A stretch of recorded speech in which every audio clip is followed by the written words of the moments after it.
Hi guys, Gareth here, coming at you with a touching base. It's currently 20 to 4 p.m. on Saturday 19th of August 2017. So I've been wanting to do a touching base for quite some time. Before we go any further, I want to say this could be quite a long video, so strap yourselves in, get yourself a drink, whatever you would wish to do, this could be a long one. Now, I've been wanting to do a touching base, as I said, for quite some time. There has never been a more relevant time to do one than now. When I say touching base, I literally mean like touching base. When you and a friend meet up, you chew the fat, you literally touch base. That's what these videos are all about, and it's literally me, connecting with you and keeping you guys up to date with what's going on. So, as I just said, grab yourself a drink. I myself do have a bottle of water with me that I will be sucking on throughout this video. Yes, you can take that out of context should you wish to, and I'm sure some people are going to take that out of context, but at this moment in time, do what you like, to be completely honest. As I've been discovering recently, having a bottle of water nearby to keep yourself hydrated is extremely important, as I'm pretty sure I'm pretty dehydrated most of the time. So keeping a bottle of water nearby at all times, filled up, is a good way to keep yourself hydrated, because if you're there doing stuff and you don't have a bottle of water nearby, you're less likely, or a drink nearby, you're less likely to go and get yourself one. Whereas if you've got a bottle of water all the time, ready to go, you're more likely to take a sip. Also, I'm trying to wean myself off of some sodas, or fizzy drinks if you prefer, like Mountain Dew, because the other day I decided to look up the ingredients of Mountain Dew and was literally shocked to find what's inside Mountain Dew. One of the ingredients, which at some point I'm actually going to do a video on, is literally toxic to your body. And from what I've read online, it actually affects your immune system. It does something to the cells inside your body. I can't quite remember exactly what it does, but from what I've read, if you've got some sort of immunodeficiency, like HIV or AIDS, then Mountain Dew is not a good thing to drink. I myself, luckily, touch wood, don't have HIV or AIDS, but if you have any type of immunodeficiency disease, Mountain Dew is not a good thing to drink. From what I'm reading, it's not a good thing to drink anyway. It actually weakens your immune system, and also apparently does something to your stomach lining, which for me is a pretty bad idea because I've got a weak stomach now anyway due to recent events. Anyway, I'm going to take some of this drink and we're going to get into this video.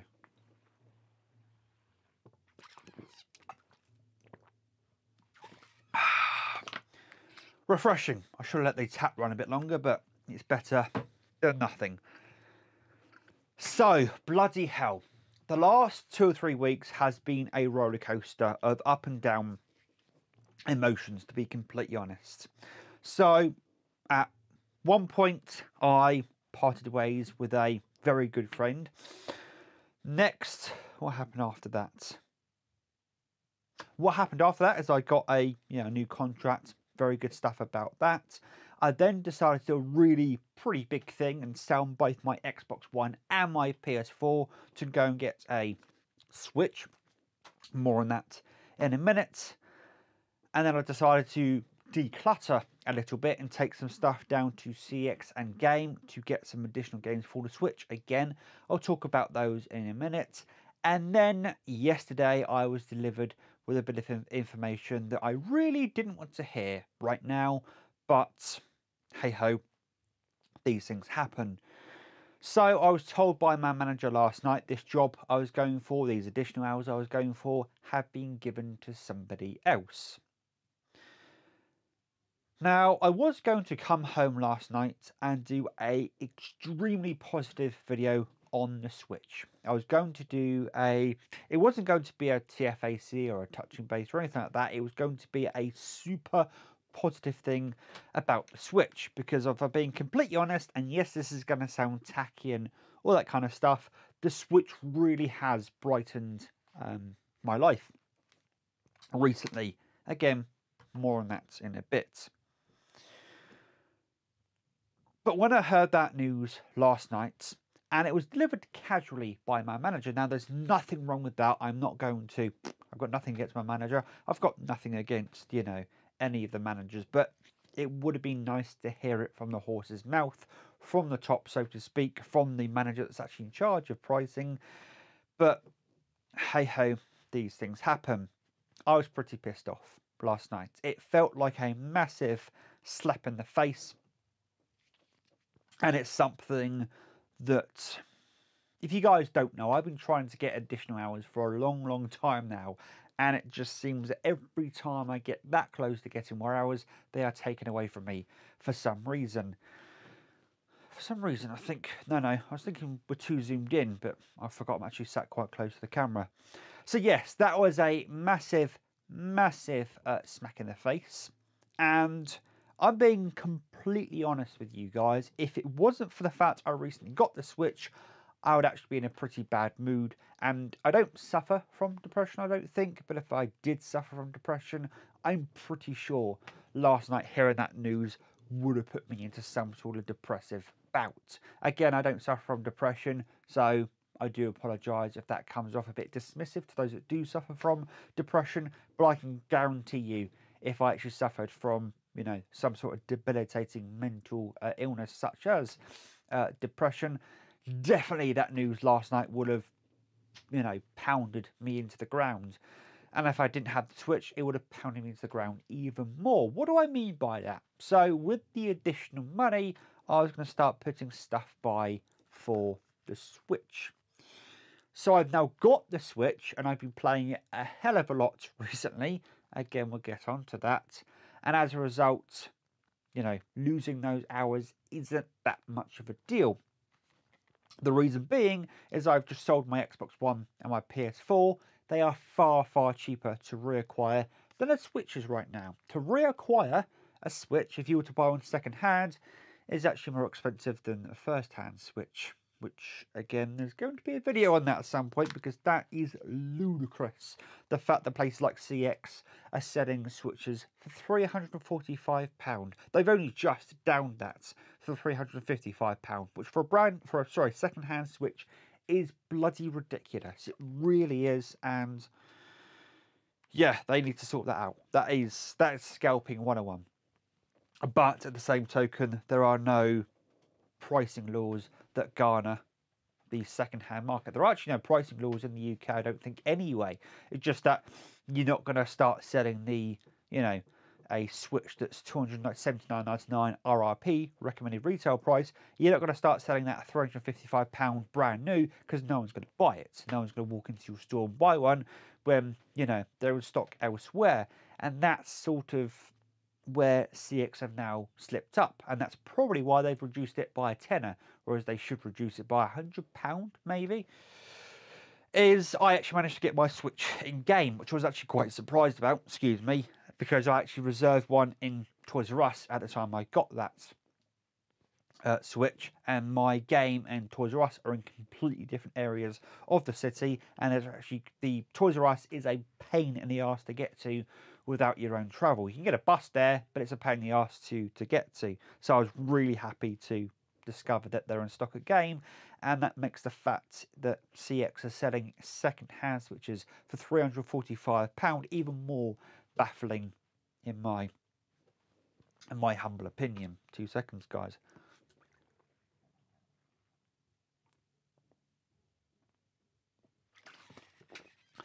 But what I'm trying to say is the Switch is selling like hotcakes and is going to hold its value for quite some time. And with the hours I'm on, I won't be able to get a Switch anytime soon. I already have a Switch. You get where I'm going with that. Apart from the fact that I have the Switch already and, I'm over the moon about it, the Switch really has brought some, what's the word?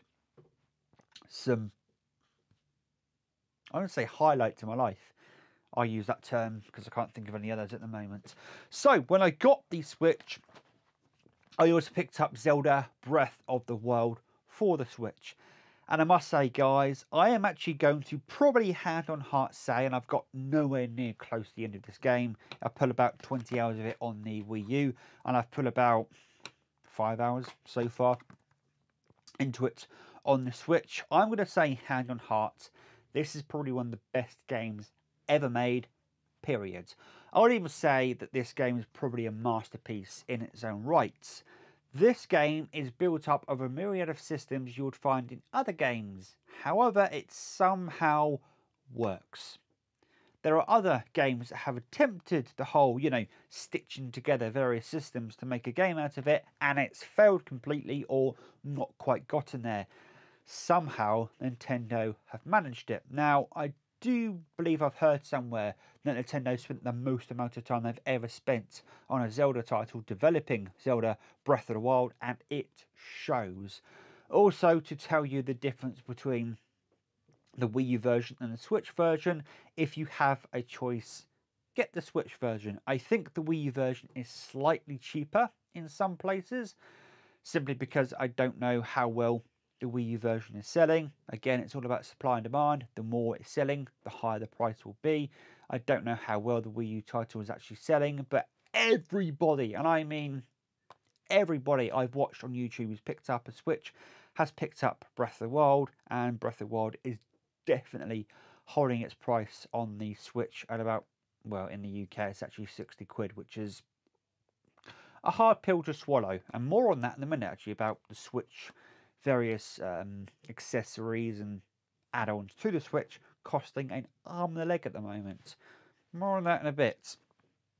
But if you've got a choice, pay the extra for the Switch version, because it looks phenomenal, in my opinion. Phenomenal. And that's funny, I was actually speaking to a colleague last night that turned around and said, there's no way a Nintendo console will ever match up to the graphical prowess of a PS4 and Xbox One. No, it won't. But not being funny, in art design, in gameplay, this trumps, I would say, I'd even say hand on heart, this is better than Horizon Zero Dawn, in my opinion. It really is a fantastic game, and pick it up. The other reason why so many Switch buyers have bought Breath of the Wild is because it was the only game that was really out back when the Switch was released. There has now been subsequent games that have come out for the Switch, namely Mario Kart 8 Deluxe. You can say I paid £45 for that at CEX. And Mario Kart 8 Deluxe is a treat. Now again, I was actually anxious.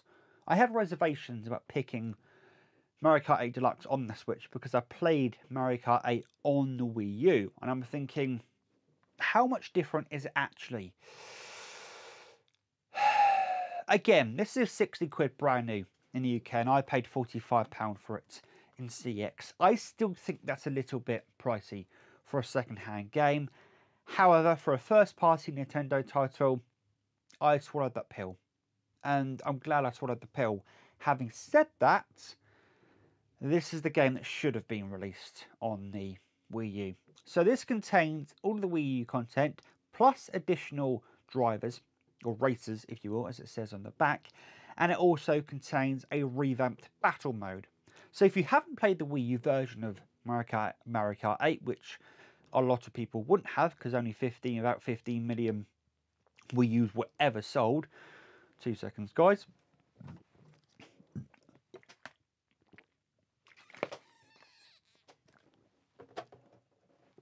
Yeah, if you did play the Wii U version of Mario Kart 8, the battle mode took place on tracks, the same tracks that the races took place on.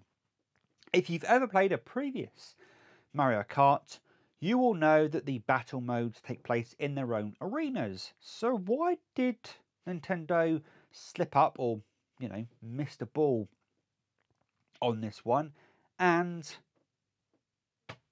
just simply put the battle mode on the tracks? I don't know. I mean, you could get cynical and start saying that they got lazy, or it was some sort of production decision, or, some sort of production decision they made. But it's baffling why they did that. You can be even more cynical, and this is, we'll speak about that more in a minute when I talk about the other game I've bought for the Switch. You could be even more cynical and say they were already working on the Switch when they released Mario Kart 8, knew they're going to re-release Mario Kart for the Switch because, let's be honest, they quickly switched, excuse the pun, they quickly changed development to the Switch when they realised how poorly the Wii U was doing, and there's a very distinct point which you can tell that when their games releases froze up and ceased very quickly, and they then, you know, re-geared, restructured their production, their development towards the Switch. You can be extremely cynical and say they knew they were going to put this out on the Switch because they had to very quickly change gears. Therefore, you know, they couldn't, say for instance, produce a, you know, Mario Kart 9, say for instance, on the Switch. So this is a bit of a stopgap until they do Mario Kart 9, I assume will be on the Switch.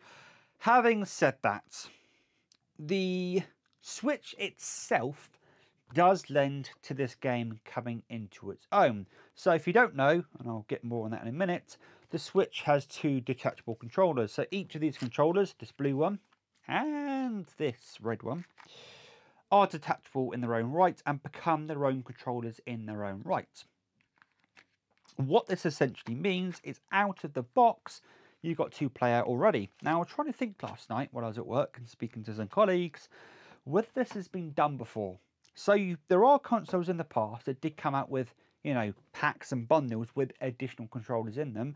But has there ever been a console that on launch launched with 2 controllers? Interesting question. Interesting thing to ponder, if you wish to ponder. That sort of thing. So inherently, straight away, Mario Kart comes into its own. Having said that, Mario Kart 8 did allow you to use Wiimotes, which there's a high chance you had Wiimotes lying around. Sorry about that. You had Wiimotes lying around, so that did sort of alleviate the, you know, not being able to have additional controllers or having to buy the Pro controller, I suppose, for the Wii U. I'm trying to think if there's any other thing on the Wii U that allows you to have multiple controllers on the Wii U. I think the Pro controller is the only thing. Oh, GameCube GameCube controller with the adapter. Yeah, trying to think what else there might be. Also, battles being revamped is a massive selling feature. Again, you could argue they didn't have the proper battle mode in the original Mario Kart 8 because they knew the Switch was on the horizon. So you could be cynical, but again, graphically, it is incredible. It really is. The gameplay, everything about this is really good. And one other smart, interesting feature is the fact you now have double items a la Mario Kart Double Dash. If you haven't played Double Dash, by the way, guys, I highly recommend picking up. And if you didn't know, the Wii, if you've got a Wii lying around, which most people have, to be honest, you can use GameCube games inside that. So I would suggest picking up Double Dash if you wish to, because it's still a really, really good game, although it is quite pricey in some places.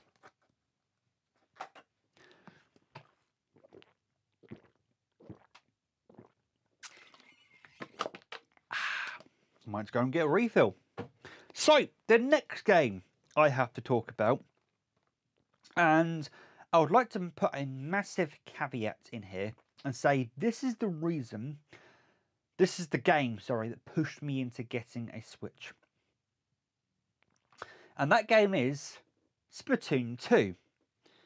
Now, Splatoon in general is a fantastic game. I think Splatoon, if it hasn't, I don't know how many awards it actually got. I think Splatoon,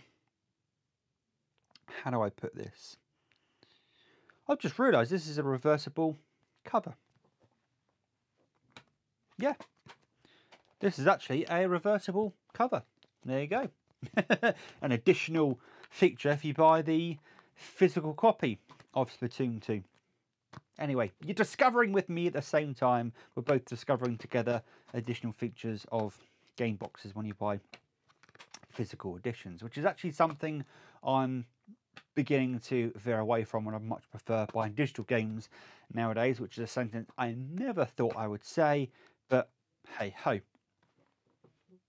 So as I said, Splatoon is a fantastic game, and Splatoon 2 is just an advancement on the original Splatoon. If you don't know what Splatoon is, It's a multiplayer-based shooter, you could call it, in which you're trying to get as much ink over the playing surface as you can, or your own colour ink over the playing surface as much as you can.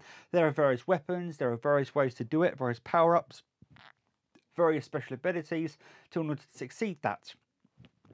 In my eyes, it's one of the best multiplayer-based shooters in a long time, and I think completely reinvigorates the genre. When you got the likes of Call of Duty and Battlefield, all they simply do is you're just killing over and over again. It takes the the sort of Tony Hawk's graffiti style concept and blends it together with a shooter. And to be honest, only Nintendo could have pulled this off in the way they have. Having said all of that, I'm now going to be very cynical and say Splatoon 2 is a rehash of Splatoon. The additional features and what you can do in Splatoon 2 versus Splatoon isn't that much of an upgrade. Now, Nintendo have revealed they were planning on releasing Splatoon 2 for the Wii U.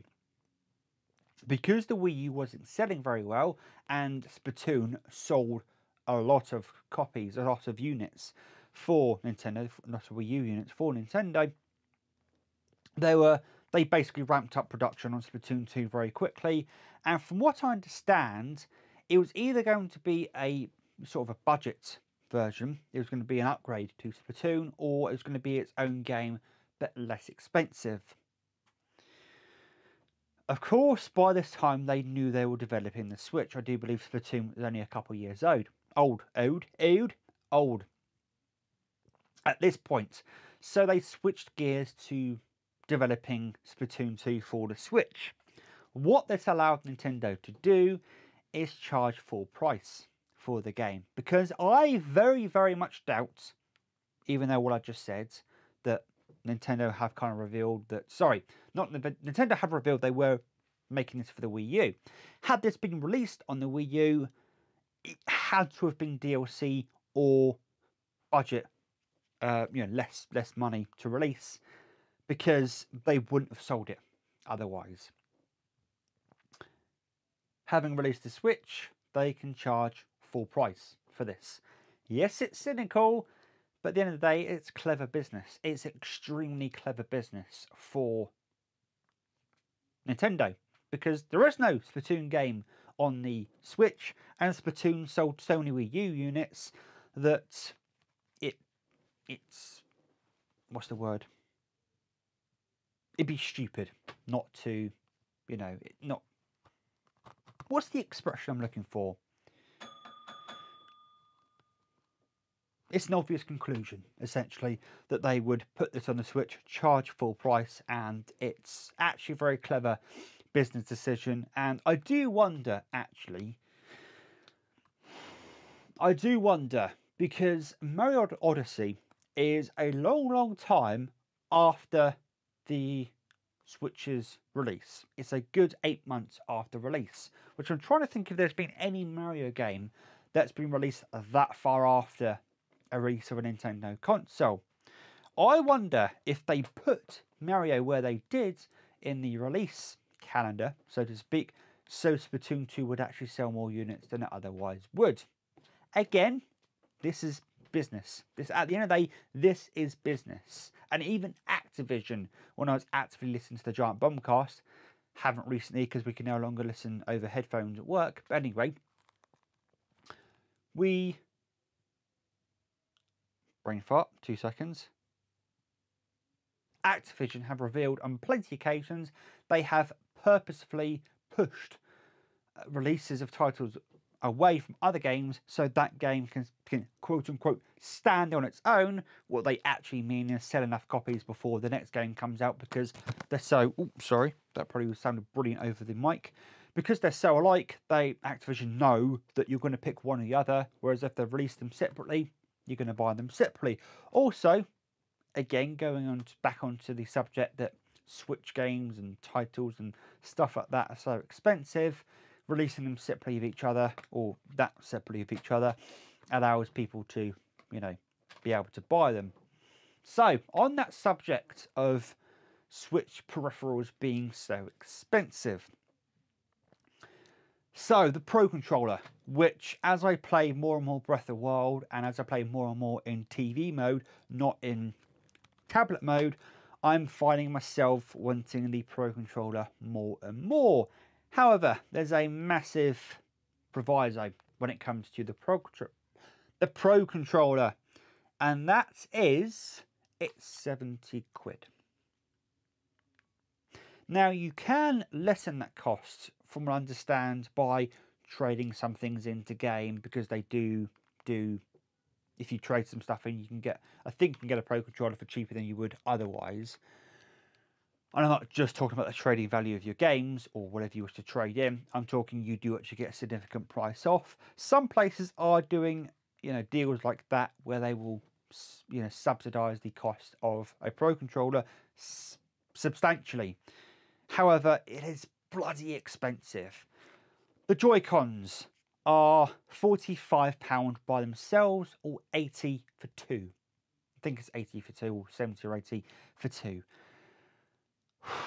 Again, that is a bitter pill to swallow, especially if one of these break. Now, I've taken out the essentially game care or the insurance for any of the Switch stuff, so any of this breaks, and it can be replaced as many times as it needs to be replaced. So if one of these breaks or, falls apart, then I can walk straight back into game and they'll give me a brand new Joy-Con or Switch or any part of this pack, brand new, straight out of the box, no questions asked. There you go.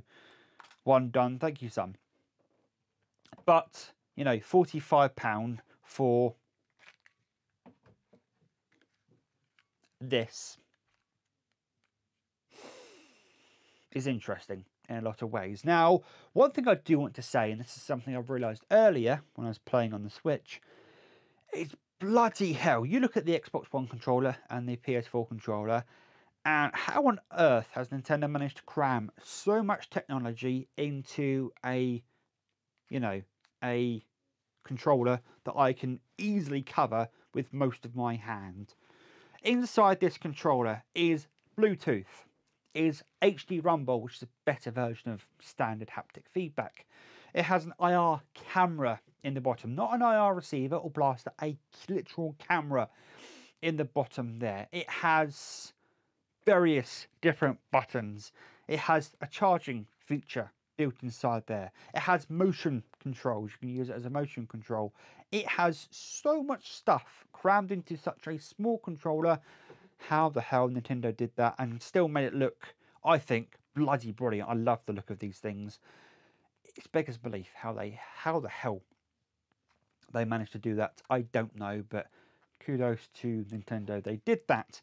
Having said that, with all due respect, they're the same price as an Xbox One or a PS4 controller. So that's PS4 controllers, I think, are now 35. But two of those together is 80 quid. I think they're actually 70. But that is a lot of money. It really is a lot of money for peripherals.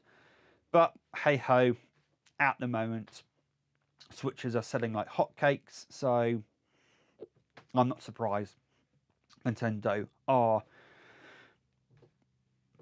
asking a lot of money for things. Obviously, wait a few months and they'll probably come down in price. Now, some people have actually said the reason why Switch peripherals cost so much. First of all, I know one reason why the Switch is so cheap and you get so much in the box with the Switch that they kind of have to charge that kind of price for the peripherals.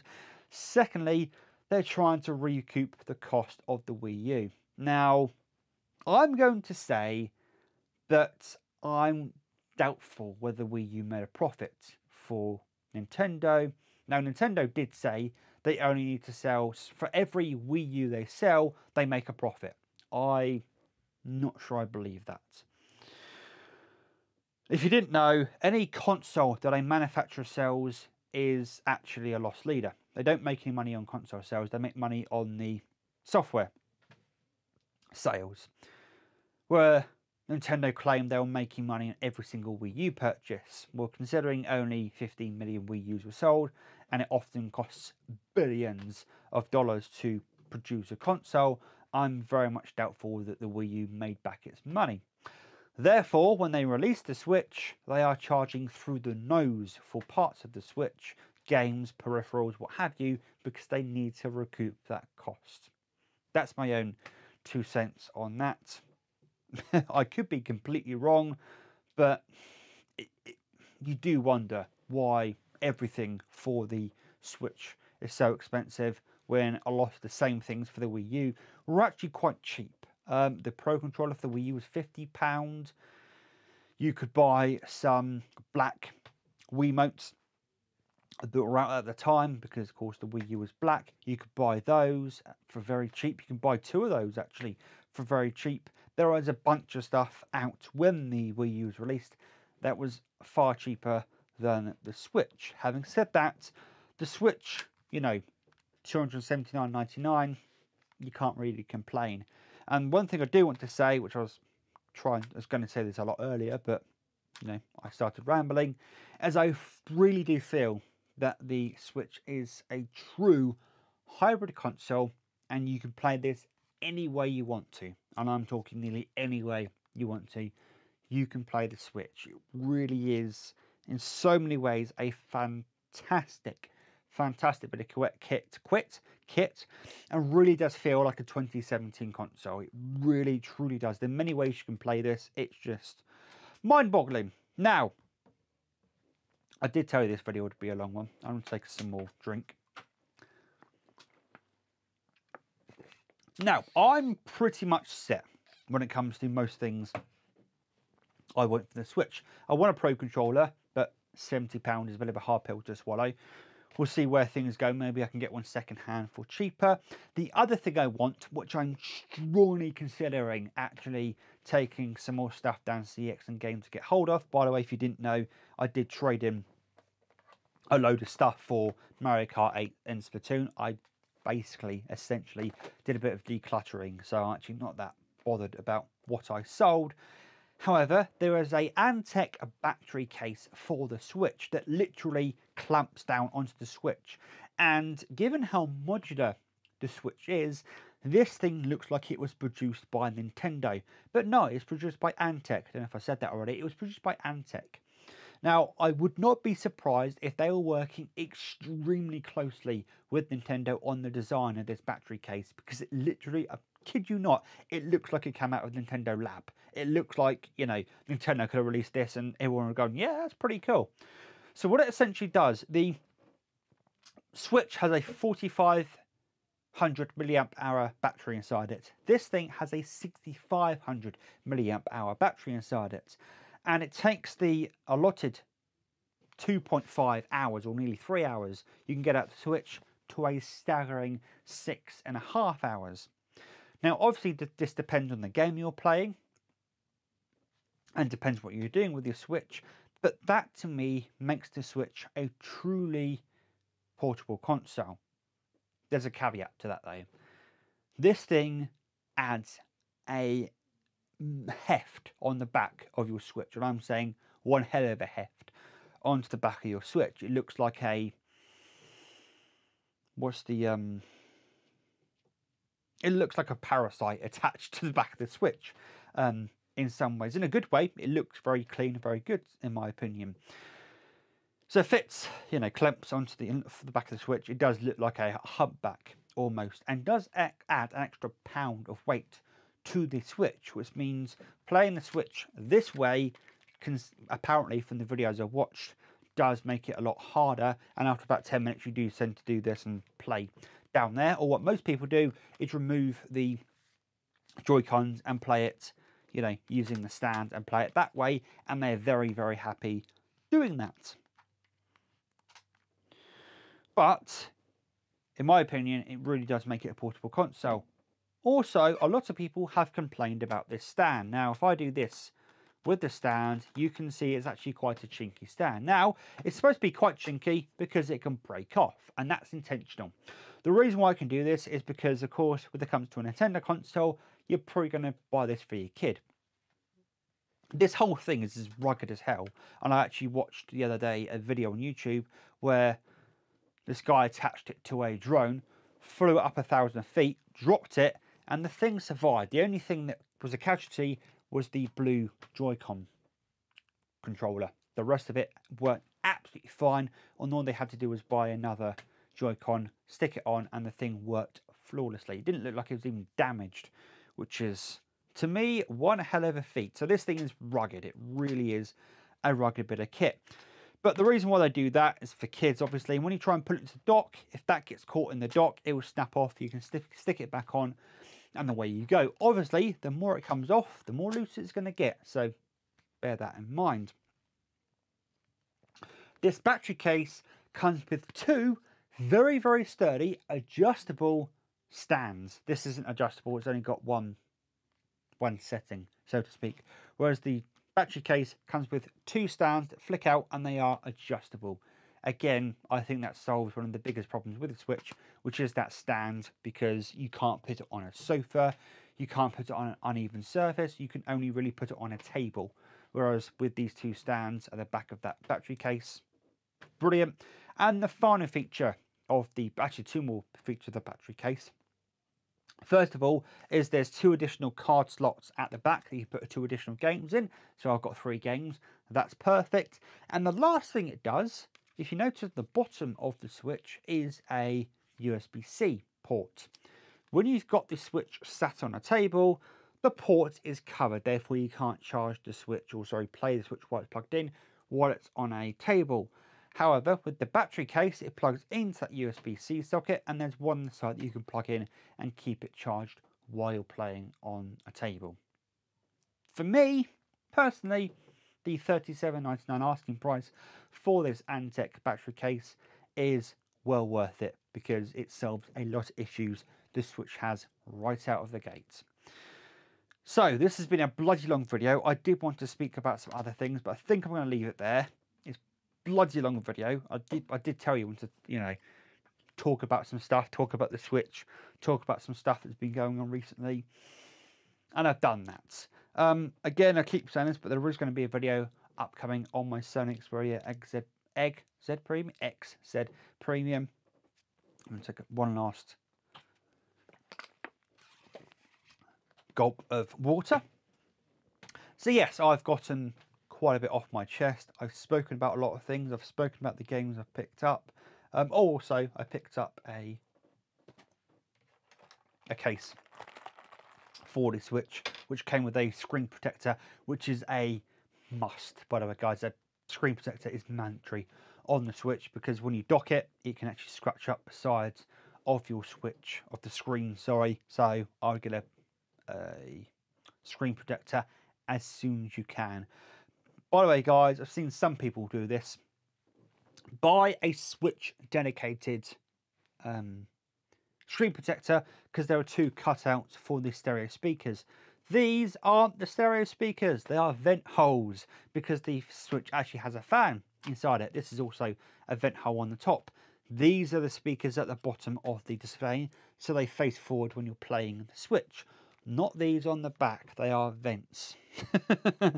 I understand and appreciate why people probably think they are speakers, but rear-facing speakers doesn't really make sense unless they're stereo speakers and they, you know, work in tandem with the ones on the front. But no, they are vents, because the Switch, when it gets really hot, does have a fan inside it. Anyway, guys, if you could, for me, leave me a like or dislike on this video, depending on your feelings. If they're more complicated, or if you wish to have a discussion with me or somebody else, then plop a comment down into the comment section down below. As I do, let's say YouTube is a social media platform. Let's make it social. Let's take it back from the trolls. And if you haven't already, you can stick around by pressing the red subscribe button. You can stay up to date with what I do by pressing the bell icon.